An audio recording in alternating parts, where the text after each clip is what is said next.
నమస్కారం, నవతరం న్యూస్కి స్వాగతం. హెడ్లైన్స్ చూద్దాం.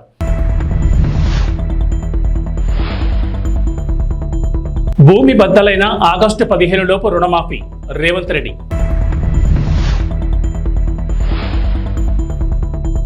నేడు పులివెందులకు జగన్ నామినేషన్. ఏపీ ఇంటెలిజెన్స్ డీజీగా కుమార్ విశ్వజిత్ నియామకం. తెలంగాణ ముఖ్యమంత్రి రేవంత్ రెడ్డి ఆసక్తికర వ్యాఖ్యలు చేశారు. నారాయణపేట జిల్లా మత్తూరులో జరిగిన కాంగ్రెస్ కార్యకర్తల సమావేశంలో సీఎం రేవంత్ రెడ్డి పాల్గొన్నారు. ఈ సందర్భంగా రేవంత్ రెడ్డి మాట్లాడుతూ కాంగ్రెస్ ఇచ్చిన 6 గ్యారంటీల్లో 5 గ్యారంటీలను అధికారంలోకి వచ్చిన 100 రోజుల్లోనే పూర్తి చేశామని చెప్పారు. 10 ఏళ్ల అధికారంలో ఉన్న కేసీఆర్ ఎన్నికల హామీలను నెరవేర్చలేదని మండిపడ్డారు. కేసీఆర్ చేసిన రుణమాఫీ బ్యాంకుల వడ్డీలకే సరిపోలేదని విమర్శించారు. ఆగస్టు 15 లోపు 2 లక్షల రైతు రుణమాఫీ చేస్తామని సేవాలాల సాక్షిగా తాను మాటిస్తున్నానని చెప్పారు. నిన్న మాట ఇచ్చిన 15 ఆగస్టు లోపల తప్పకుండా 2 లక్షల రూపాయల రైతు రుణమాఫీ చేసే బాధ్యత నాది.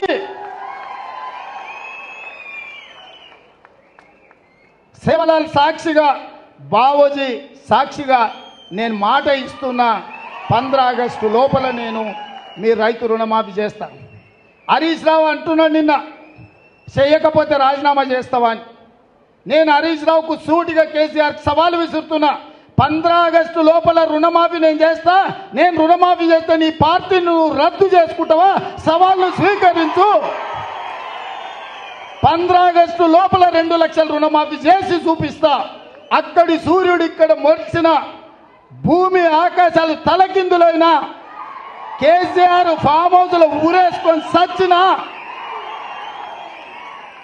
15 ఆగస్టు లోపల రైతులకు 2 లక్షల రుణమాఫీ చేస్తా. చేసిన మరుక్షణమే నీ పార్టీని నువ్వు రద్దు చేసుకుంటావా? నా సవాల్ను స్వీకరించు. హరీష్ రావు పోయి నీ మామని అడుగు. నేను మాటిస్తే ఎట్లుంటానో తెలుస్తుంది. నీ మామకు తెలుసు నీకంటే ఎక్కువ. అందుకే ఇవాళ చెప్తున్నా, ఈ వేదిక మీద నుంచి ఏ రైతు ఆధైర్యపడాల్సిన పని లేదు, ఏ రైతు బాధపడాల్సిన అవసరం లేదు. నేను బ్యాంక్ వాళ్ళకు కూడా చెప్తున్నా, రైతులకు నోటీసులు ఇస్తున్నట్ట డీసీసీబీ బ్యాంక్ వాళ్ళు.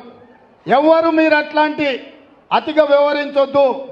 మిర్చితో సహా, అనా పైసతో సహా మీ పైసల్ని 15 ఆగస్టు లోపల తెలంగాణ ప్రభుత్వం చెల్లిస్తుంది.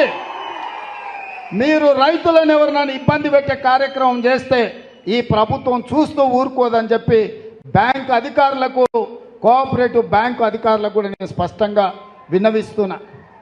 మాది జిమ్మెదారీ రైతుల తరఫున రుణమాఫీకి మీ అప్పు చెల్లించేది. 15 ఆగస్టు లోపల నీకు అప్పు కడతాం. మా రైతుల పాస్ పుస్తకాలు విముక్తి చేసి ఇంటింటికి వాళ్ళ దగ్గరికి పంపించే బాధ్యత మా ప్రభుత్వం తీసుకుంటుంది. తెలంగాణ ప్రజల కోసం, తెలంగాణ రాష్ట్ర ప్రయోజనాల కోసం భారత రాష్ట్ర సమితి ఎంతవరకైనా కొట్లాడుతుందని, ఈ విషయంలో ఎవరితోనూ రాజీ పడబోదని బీఆర్ఎస్ పార్టీ అధ్యక్షుడు, మాజీ ముఖ్యమంత్రి కె చంద్రశేఖర్ ప్రకటించారు. తెలంగాణ ప్రజల చిరకాల వాంఛైన ప్రత్యేక రాష్ట్రాన్ని సాధించి దాన్ని దేశానికి రోల్ మోడల్గా తీర్చిదిద్దిన ఘనత బీఆర్ఎస్ పార్టీకి, బీఆర్ఎస్ పాలనకే దక్కుతుందని అన్నారు. మంగళవారం తెలంగాణ భవన్లో కేసీఆర్ ఆధ్వర్యంలో కృష్ణా బేసిన్ పరిధిలోని మహబూబ్ నగర్, రంగారెడ్డి, ఖమ్మం, నల్గొండ, హైదరాబాద్ ఉమ్మడి జిల్లాలకు చెందిన మాజీ మంత్రులు, ఎమ్మెల్యేలు, ప్రజాప్రతినిధులు, పార్టీ ప్రముఖులతో సమావేశం జరిగింది. జై తెలంగాణ, జై తెలంగాణ. గౌరవనీయులు పెద్దలు భాస్కర్రావు గారు, గౌరవనీయులు మాజీ మంత్రి జగదీశ్వర్ రెడ్డి గారు, గౌరవనీయులు బీఆర్ఎస్ పార్లమెంట్ అభ్యర్థి శ్రీ కృష్ణారెడ్డి గారు, టపాకాయలు వేల్చేది ఆపాలయా? టపాకాయలు వేసుకోవడం మనోడేనా? సరిగ్గా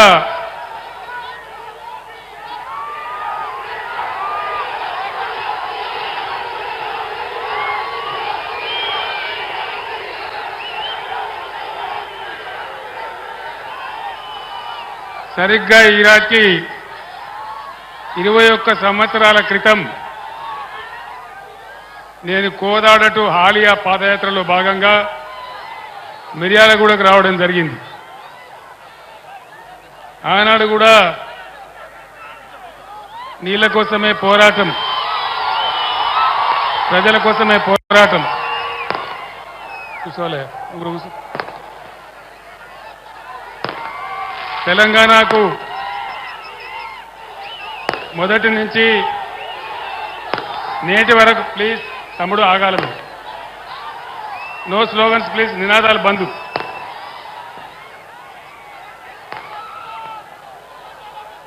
ఆ రోజు నాగార్జున సాగర్ కెనాల్ కింద మనకు నీళ్ళు ఇవ్వకుండా అన్యాయం చేస్తూ ఉంటే ఈ ప్రాంతం అంతా కూడా బావులు దవ్వే పరిస్థితి వస్తూ ఉంటే బాలాజీనగర్ వగైరా నుంచి వస్తూ నేరేడుచెర్ల మీదుగా నేను ఆనాడు మిర్యాలగూడకు రావడం జరిగింది. మీరందరూ కూడా ఆ రోజు నాకు భారీగా స్వాగతం పలికారు. ఈరోజు కూడా మళ్ళీ మా యువ తమ్ముళ్ళు, మహిళలు, అక్కా చెల్లెళ్ళు పెద్ద సంఖ్యలో అపూర్వమైన స్వాగతాన్ని పలికారు. భాస్కరరావు గారు, ఆ టపాకాయలు ఆపమని చెప్పండి బాబు. ఆ టపాకాయలు ఆపాలి బాబు. నేను 15 నిమిషాలు మాట్లాడతాను, టపాకాయలు ఆపాలి దయచేసి. వెంటనే ఆపేయాలా?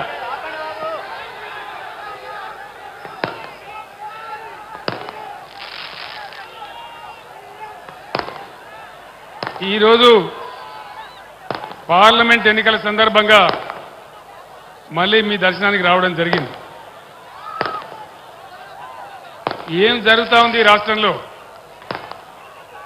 4-5 నెలల క్రితం ధీమాగా ఉన్న రైతు ఈరోజు దిగాలు పడి చాలా బాధలో ఉన్నాడు. చెప్పేటోళ్ళు లేడా ఎవడు?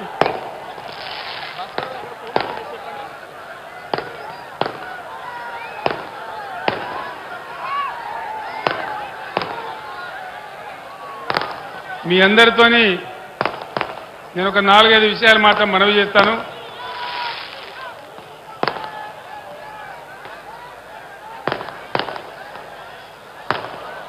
ఆనాడు నేను నీళ్ల కోసం, నిధుల కోసం, కరెంటు కోసం, మన ప్రజల కోసం ఉద్యమిస్తే 15 సంవత్సరాల పోరాటం తర్వాత బ్రహ్మాండంగా మనం తెలంగాణ రాష్ట్రాన్ని సాధించుకున్నాం. ఈ టపాకాయలు కాల్చేటోడు మనోడేనా మంచోడవాడు?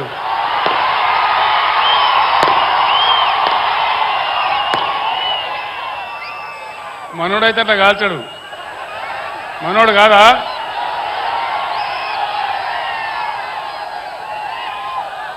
దయచేసి పోలీసు మిత్రులు ఆ టపాకాయలు ఆపేయాల. అది ఎన్నికల నియమావళికి విరుద్ధం, ఆ విధంగా చేయకూడదు. నీళ్లు ఆనాటి నుంచి ఈనాటి వరకు మన పోరాటం నీళ్లు. తెలంగాణ బతుకే నీళ్ల మీద పోరాటం. ఈరోజు జిల్లాలో మినిస్టర్లు ఉన్నారు. ఇరిగేషన్ శాఖ మంత్రి స్వయంగా ఇక్కడ ఉన్నాడు. వీళ్ళు దద్దమ్మలాగా పోయి నాగార్జున సాగర్ కట్ట మీద కేంద్ర ప్రభుత్వానికి అధికారం ఇచ్చేసినారు, కేఆర్ఎంబీకి అప్పచెప్పినారు. మీరందరూ కూడా చూసినారు ఆ విషయాన్ని కల్లారా. మీ అందరు నేను ఒకటే, కోపం వచ్చిందో ఏం భ్రమల పడ్డారో, పాలిచ్చే బర్రెను ఆయన అమ్మేసి దున్నపోతుని తెచ్చుకున్నారు. ఇక తర్వాత ఏం నడుతుందో 3వ నెల పోయినా నా కట్టె కాలే వరకు తెలంగాణకు అన్యాయం జరిగితే చివరి శ్వాస దాకా కూడా పులిలాగా లేచి కొట్లాడతా తప్ప పిల్లిలాగా ఉండను. ఎట్టి పరిస్థితులలో 600 ఏ విషయంలో కూడా తెలంగాణకు అన్యాయం జరగనివ్వను. కొట్లాడదాం. కృష్ణా జలాలు కేఆర్ఎంబీ అంటే కృష్ణా రివర్ మేనేజ్మెంట్ బోర్డుకు భద్రపల్లాగబోయి అప్పచెప్పినారు ఈ గవర్నమెంట్. ఇది చిల్లర మల్లర రాజకీయ సభ కాదు, రాష్ట్ర ప్రభుత్వానికి కాదు, రాష్ట్ర నాయకులకు కాదు.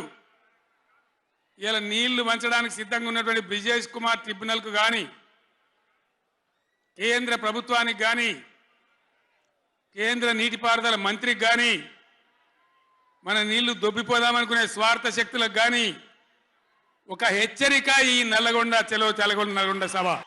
చెలో నల్గొండ ఇయ్యంగానే పిక్క పిక్క సచ్చుడు. ఇజ్జత్ మానం పోతుంది రాబాయి. కేసీఆర్ బొబ్బ పెడితే ఏం చేస్తామంటే ఏం చేస్తామని చేతులు విసుకొని కాళ్ళు విసుకొని అర్జెంటుగా బడ్జెట్ పక్కకు పెట్టి శాసనసభలో తీర్మానం పెట్టింది. ఆ తీర్మానం కూడా చక్కగా లేదు, వాళ్ళ తెలివి సల్లారా. సాగునీళ్ళు తాగునీళ్ళు అని పెట్టిండ్రు, కరెంటు ఉత్పత్తి పెట్టలేదు మళ్ళీ దానిలో. ఆ తీర్మానంలో కూడా అంత తెలివి తక్కువ తీర్మానం. అది పెట్టి ఇక మామ అనిపించుకున్నారు. మేమంతా సిద్ధం బస్సు యాత్రతో రాష్ట్రాన్ని చుట్టి బుధవారం రోజు బస్సు యాత్రను ముగించిన ఆంధ్రప్రదేశ్ ముఖ్యమంత్రి వైసీపీ అధినేత వైఎస్ జగన్మోహన్ రెడ్డి పులివెందుల ఎమ్మెల్యే అభ్యర్థిగా నేడు నామినేషన్ దాఖలు చేయనున్నారు. మొదట సిద్ధం సభలు, ఆ తర్వాత మేమంతా సిద్ధం బస్సు యాత్ర ద్వారా రాష్ట్రం మొత్తాన్ని చుట్టేశారు జగన్. మూడో విడత ప్రచారానికి ఆయన సిద్ధమవుతున్నారు. ఈ లోపు తన నియోజకవర్గం పులివెందులో నేడు ఎమ్మెల్యే అభ్యర్థిగా నామినేషన్ వేస్తారు. ఇప్పటికే జగన్ తరఫున Pulivendula municipal vice chairman YS Manohar Reddy ఒక సెట్ నామినేషన్ వేస్తారు. ఈ రోజు మరో సెట్ని జగన్ స్వయంగా దాఖలు చేయనున్నారు.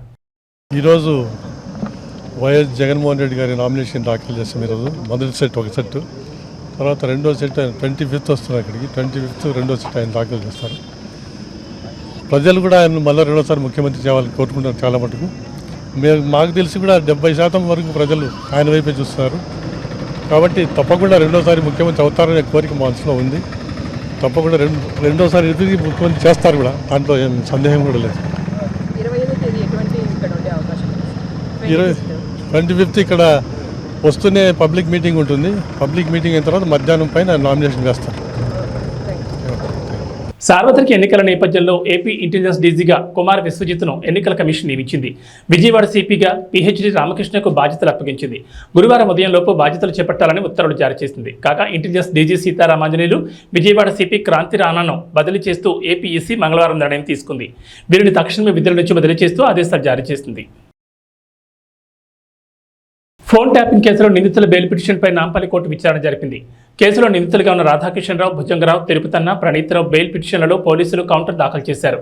కేసు విచారణ జరుగుతుందని, బెయిల్ ఇస్తే నిందితులు సాక్షులను ప్రభావితం చేస్తారని బెయిల్ ఇవ్వద్దంటూ పోలీసులు కోర్టును కోరారు. ఈ క్రమంలో తదుపరి విచారణ ఈ నెల 24కు వాయిదా వేసింది నాంపల్లి కోర్టు.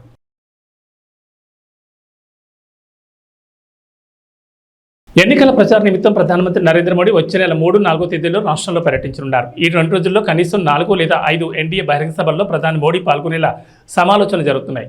అనకాపల్లి, రాజమహేంద్రవరం, విజయవాడ, రాయలసీమ ప్రాంతాల్లో ఒక్కొక్క ఎన్డీఏ సభ జరగనుంది. తెలుగుదేశం, జనసేన, భాజపా నాయకులు త్వరలో ప్రత్యేకంగా సమావేశమై ప్రధాని పాల్గొనే సభలు, రోడ్ షోలపై రూట్ మ్యాప్ ఖరారు చేస్తారని భాజపా ఉపాధ్యక్షుడు సూర్యనారాయణ దాస్ తెలిపారు.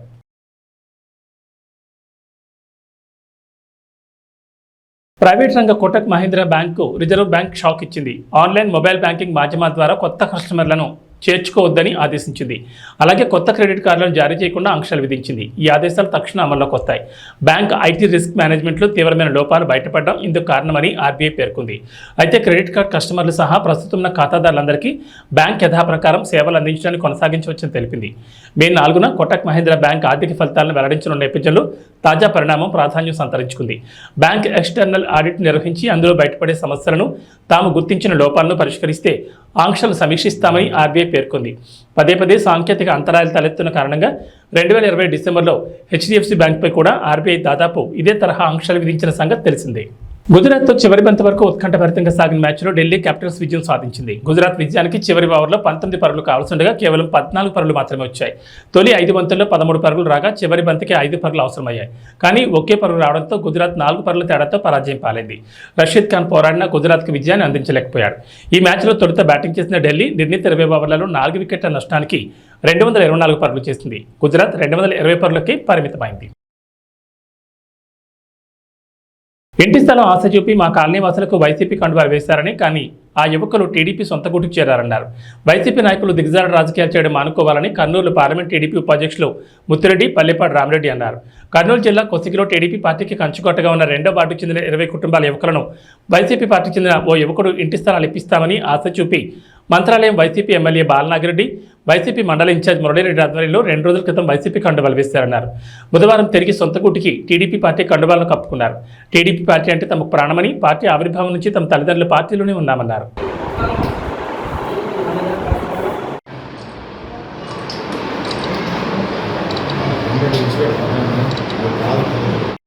20 సంవత్సరాల నుంచి ఒక తెలుగుదేశం పార్టీ కొనగనగిరి అని అండగా ఒకే పార్టీగా కొనసాగింది. ఈ సమరంలో ఏదో చిన్న కారణం వల్ల ఏదో తెలుగుకున్నట్టు పొరపాటు జరిగింది. అది ఇప్పటి నుంచి అలా జరుపుకున్నట్ల మా కొనగనగేరు అనేది ఒక ఐకమత్యంగా, ఒక నిజాయితీగా, ఒక అండగా ఉండాలని, పక్కకి వెళ్తే పోమని ఈసారి మీ అందరికీ పార్టీ తరపు నుంచి మన బీసీకి రాఘవేంద్ర రెడ్డి కానీ మన బీసీ వాల్మీకి వచ్చిందనుకో మన దగ్గరుండి ఈరోజు మంత్రాలయం నుండి ఒక తెలుగుదేశం జెండా ఎగిరేయాలని ఈరోజు మా పెద్దలందరూ కలిసి ఈ నిర్వహించడం జరిగింది. తెలుగుదేశం పార్టీకి మేము ఎప్పటికీ అండగా ఉంటాము. జై తెలుగుదేశం, జై చంద్రబాబు.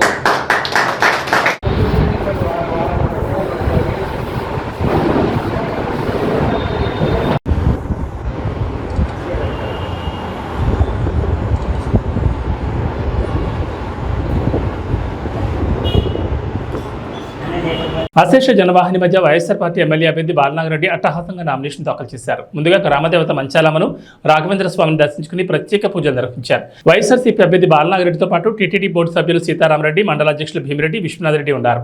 అనంతరం మంత్రాలయం నియోజకవర్గం నుంచి అన్ని మండలాల నుంచి పెద్ద ఎత్తున వైసీపీ శ్రేణులు, అభిమానులు, అనుచరులు, కార్యకర్తలతో పెద్ద ఎత్తున తహసీల్దార్ కార్యాలయం వరకు ఊరేగింపుగా వెళ్లి నామినేషన్ వేశారు. వైఎస్ఆర్ ఎమ్మెల్యే అభ్యర్థి బాలనాగిరెడ్డికి క్రేన్ గజమాలతో సత్కరించారు. డీఎస్పీ సీతారామయ్య ఆధ్వర్యంలో పెద్ద ఎత్తున పోలీస్ బందోబస్తు ఏర్పాటు చేశారు.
అన్ని వర్గాలు ఆయనకున్నాయి కాబట్టి వాళ్ళు చెప్పుకోండి బీసీలందరూ ఆ కోటేస్తారని.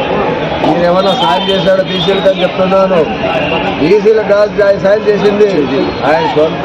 రెడ్డి గారు వైఎస్ఆర్ కాంగ్రెస్ పార్టీ తరఫున ఎమ్మెల్యే అభ్యర్థిగా నామినేషన్ చేశారు. ఆ నామినేషన్ కార్యక్రమానికి అఖండ జనం 4 మండలాల నుంచి వైఎస్ఆర్ కాంగ్రెస్ పార్టీ అభిమానులు, నాయకులు, ఎంపీటీసీలు, సర్పంచులు, రైతు సోదరులు, రాంపురం రెడ్డి సోదరులు అభిమానులు అందరూ వచ్చి బ్రహ్మరథం పట్టారు నామినేషన్ వేసే సమయానికి. అది ఏంటంటే వైఎస్ఆర్ కాంగ్రెస్ పార్టీ జగన్మోహన్ రెడ్డి చేసిన సంక్షేమ పథకాలైతేమి, మన రాంపురం రెడ్డి సోదరులు ప్రతి ఒక్క ఫ్యామిలీకి మండలంలో 4 మండలం అంటే ఏమనేది జనజాతరలోనే తెలిసిపోయింది, జనమైంది. మనమంతా ప్రతి గ్రామాల్లో వార్డుల్లో ప్రతి ఒక్క బూత్కి వెళ్ళి ఓటింగ్ శాతం పెంచి మన శాసనసభ్యులను భారీ మెజారిటీలో గెలిపించుకోవాలా.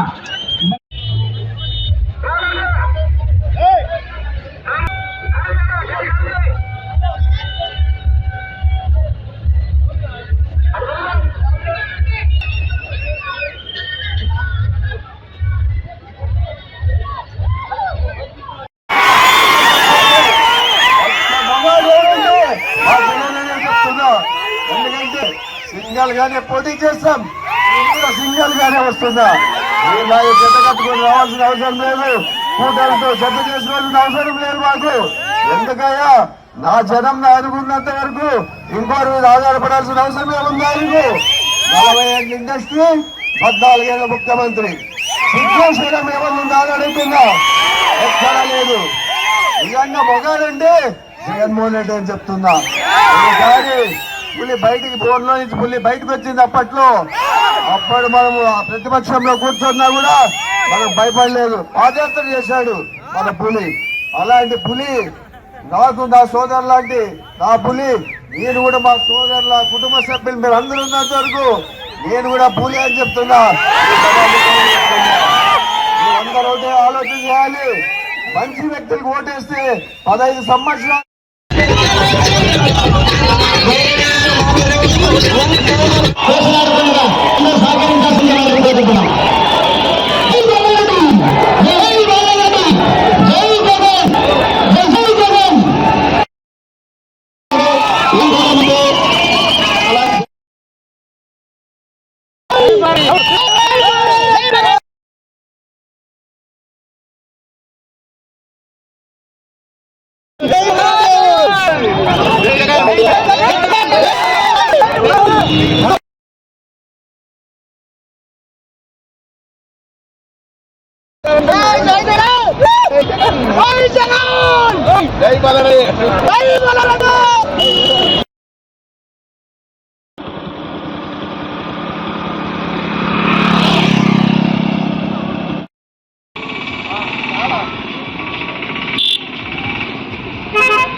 ఎమ్మిగనూరు నియోజకవర్గం ఉమ్మడి తెలుగుదేశం పార్టీ అభ్యర్థి డాక్టర్ బీవీ జె నాగేశ్వరరెడ్డి మిత్రపక్షాలైన ఎన్డీఏ కూటమి అభ్యర్థులతో కలిసి స్థానిక ఎమ్మిగనూరులో పట్టణంలోని తన స్వగృహంలో ఆత్మీయ సమావేశం నిర్వహించారు.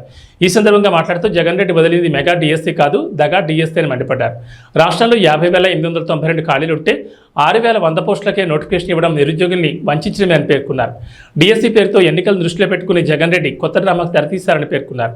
ఆంధ్రప్రదేశ్ రాష్ట్రంలోని నిరుద్యోగుల్ని మరోసారి వంచడానికి జగన్మోహన్ రెడ్డి సిద్ధమయ్యాడని, రాష్ట్రంలోని యువత జగన్ మాటలకు మోసపోకుండా జాగ్రత్త పడాలని ఆయన వాపోయారు. జనవరి 1న జాబ్ క్యాలెండర్ విడుదల చేస్తానని 4.5 జగన్ చేసింది శూన్యమని పేర్కొన్నారు. మరి మేము అడుగుతున్నాం సూటిగా, గంజాయిని పెంచి కులాలు మాత్రం ఆ దేశంలో ఎక్కడ రాష్ట్రం నుంచే ఉన్నాయి. మీరు యువతని ఈరోజు మోసం చేసిన తీరు ఎలా ఉందంటే, ముద్దుల మీద ముద్దులు పెట్టి ఆ రోజు పాదయాత్ర చేసి, పాదయాత్రలో నేను మాట తప్పను మడమ తిప్పను అని చెప్పిన మీరు యువకులకు, ముఖ్యంగా రాష్ట్ర యువతకు క్షమాపణ చెప్పాలి.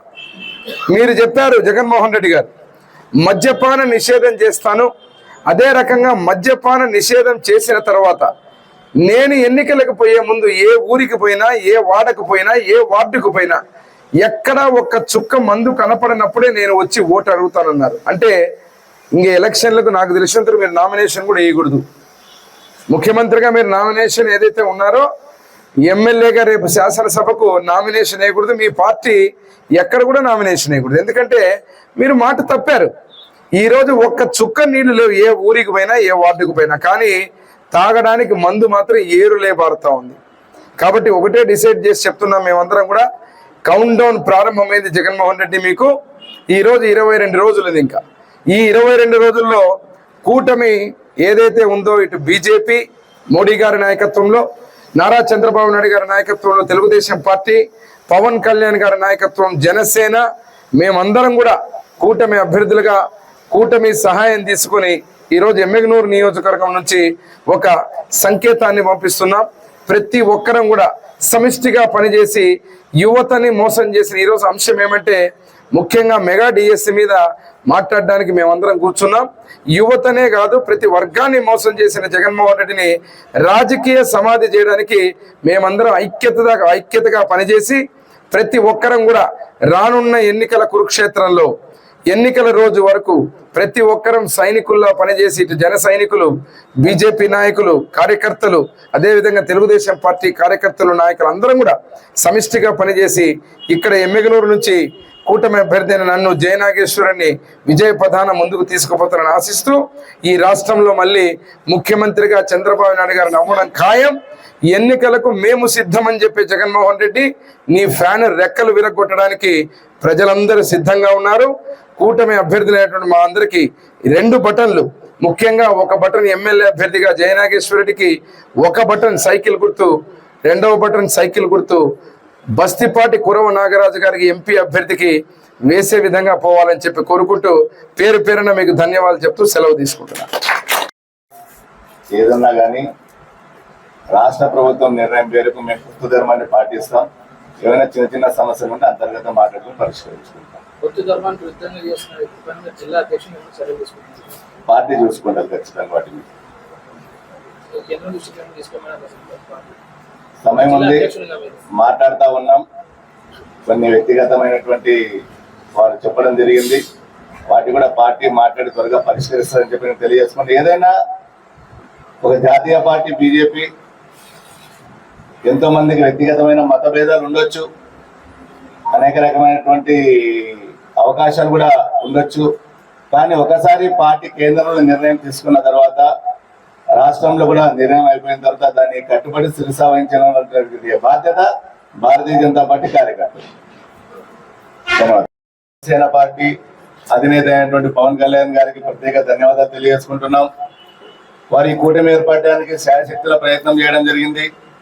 ఎందుకంటే ఈ యొక్క రాష్ట్ర అభివృద్ధి కోసం, రాష్ట్రాన్ని పురోగతిలో తీసుకుపోవడం కోసం అనేక రకాలుగా పాదయాత్ర చేస్తున్నప్పుడు జగన్మోహన్ రెడ్డి గారు అనేక వాగ్దానాలు చేశారు.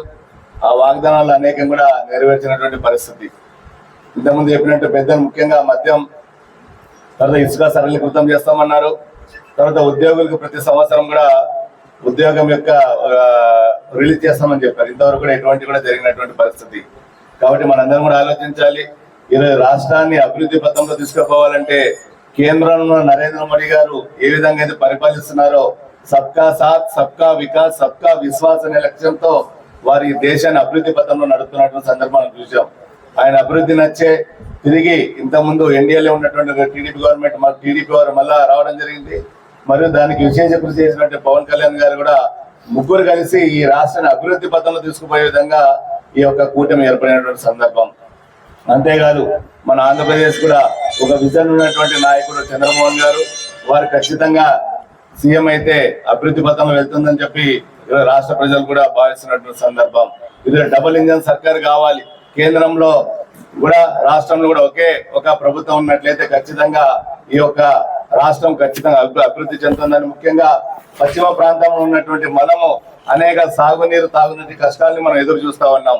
వీటిని ఖచ్చితంగా నెరవేర్చే విధంగా, ఎందుకంటే కేంద్రం కూడా ప్రభుత్వం ఉన్నట్లయితే అనేక రకాలుగా సహాయ సహకారాలు ఉంటాయి. కాబట్టి ఈ కూటమిని ఖచ్చితంగా ప్రజలు ఆదరించి రాబోయే రోజుల్లో ఈ యొక్క ఆంధ్రలో నాకు ఈ అవకాశం ఇచ్చినట్టు మీ అందరూ కూడా ధన్యవాదాలు తెలియజేసుకుంటారు. ఏవీ బులెటిన్ విశేషాలు. నమస్కారం.